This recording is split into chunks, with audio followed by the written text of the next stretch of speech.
Nabi Muhammad SAW memang dari awal tidak boleh ngikuti melaknat orang yang balelo. Sebab itu ketika Nabi menyamakan dirinya, ketika melihat nyun sewu Umar temperamental, masaluka ya Umar kamasali Nuh ifqala Rabbila tadhar alal ardi minal kafirina daya wa masaluka ya Abu Bakrin kamasali Ibrahim ifqala faman tabi'ani fa innahu minni wa man asani fa innaka ghafurur rahim. Dan Nabi Ibrahim ini juga yang Allah bilang ke Nabi Muhammad ngendikan anit tabi millata Ibrahima hanifa. Jadi santri BSK yang soleh kita doain, yang beling kita doain tobat. Jangan diusir Pak Mukhlis.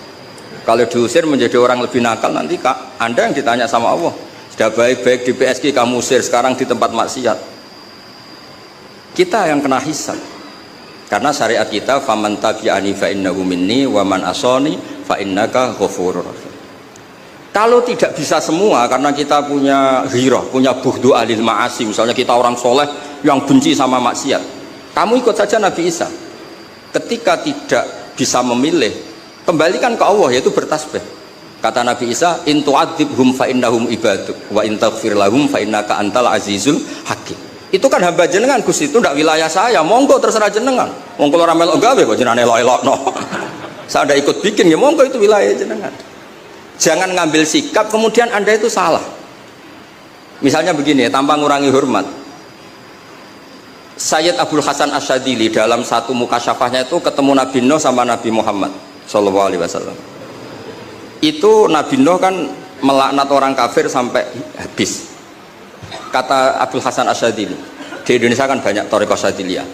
Lau alimanuhun, andekan Nabi Nuh pirsa bahwa fi asla birijalil kufar itu ada gen-gen yang nanti menjadi muslim, maka nggak boleh dipasutkan karena nanti akan melahirkan orang-orang apa? Muslim. Kita tahu Abu Jahal punya anak Ikrimah, Abu Lahab punya anak Jarrah, Walid yang musuhnya Nabi punya anak Khalid. Kita kan tidak pernah tahu. Maka ketika Malakul Jibal menawari Nabi Muhammad menghancurkan kabilah ya Abdu Yalil, juga beberapa kawasan di Mekah, di Hijaz saat itu, kata Allah, Jibril bilangkan ke Muhammad, ingin mereka tak habisi apa Muhammad sabar.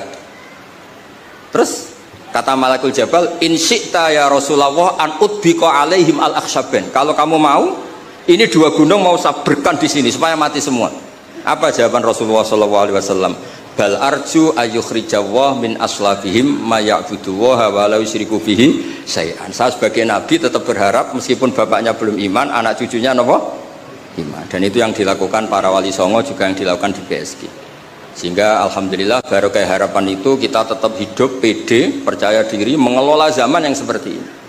Karena di Quran ada ayat mengelola zaman seperti itu membaini farthi wa damil labanan khalison sa'ighal lisyaribin. Allah itu bisa mengelola, mengeluarkan susu dari sapi, padahal materinya sapi itu ada dam, ada darah, wa farsen ada apa? Kotoran. Tapi Allah tetap segampang itu membuat sapi-sapi itu mengeluarkan apa? Susu. Jadi kamu tidak perlu risau, wah zaman sudah gini, nggak ada nabi, adanya Pak Mukhlis gitu, tidak usah gitu. Sudah, kalau mau menghendaki tetap soleh, gampang itu. Nah itu baca tasbih. Napa baca napa? Tasbih. Makanya badilil la'na bitasbih. Di mana-mana sholawat itu bukti bahwa roh kita itu tersambung dengan ruh Rasulullah Shallallahu Alaihi Wasallam. Dawai Sayyid Muhammad ketika ngendikan bagaimana biruhil anbiya.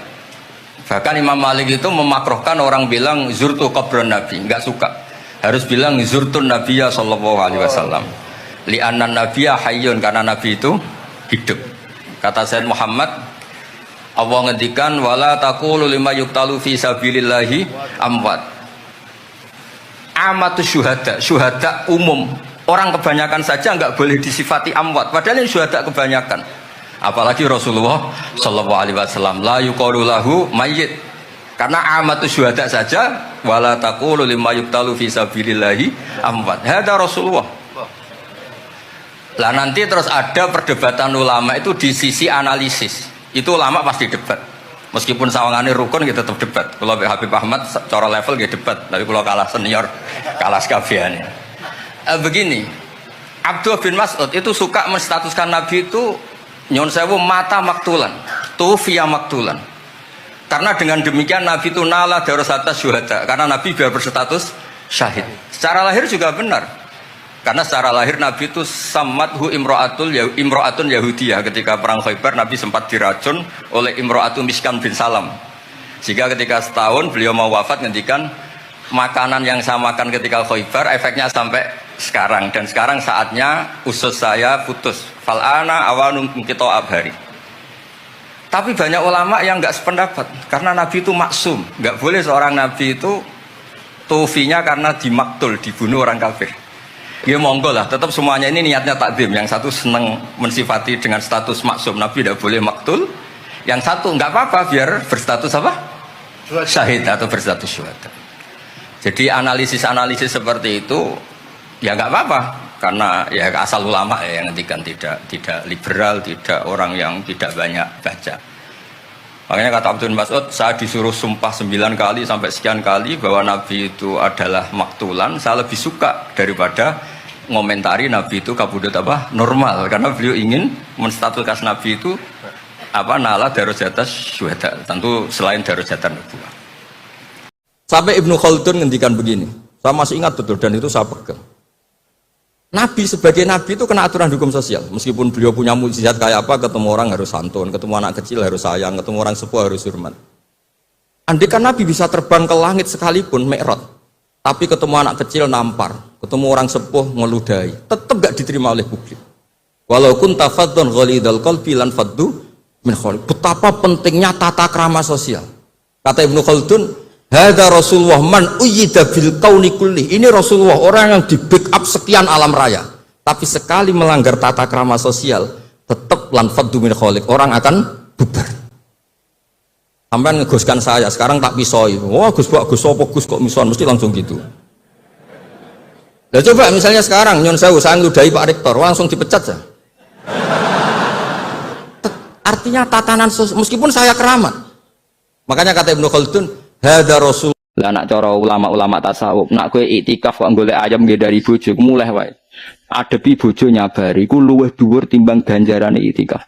Wong diamuk bojo gak tersinggung, gak ngamuk ngempet. Iku Allah ridho pol. Dianggap wong kondang. Dianggap wong kondang. Mergo iso wal kadhiminal ghaidha wal afina anin nas. Kulo nu juwarang, mlen bojo kulo nak ngamuk kulo nganti kepengin tak wales, mergo jarang kulo wales. Nek diamuk kulo tenang. Sesuai nak pas sadar tang. Sirine apa Gus angger jenengan tak amuk ora tau bales. Ganjaran sedekah butuh kelangan duit, haji butuh kelangan duit, sabar ora butuh kelangan duit. Jadi tak anggap pangeran maringi ganjaran aku sing ora butuh modal, bagus lah. Jadi tak anggap itu bagus. Lah iya ganjaran sedekah kan butuh kowe kelangan duit. Ganjaran zakat butuh kelangan duit. Nak sabar kan gak butuh kelangan duit, mau ngempet tok untuk ganjaran. Jadi tak anggap ini bagus lah, artinya mesti tanpa kelangan duit tapi untuk apa? Ganjaran.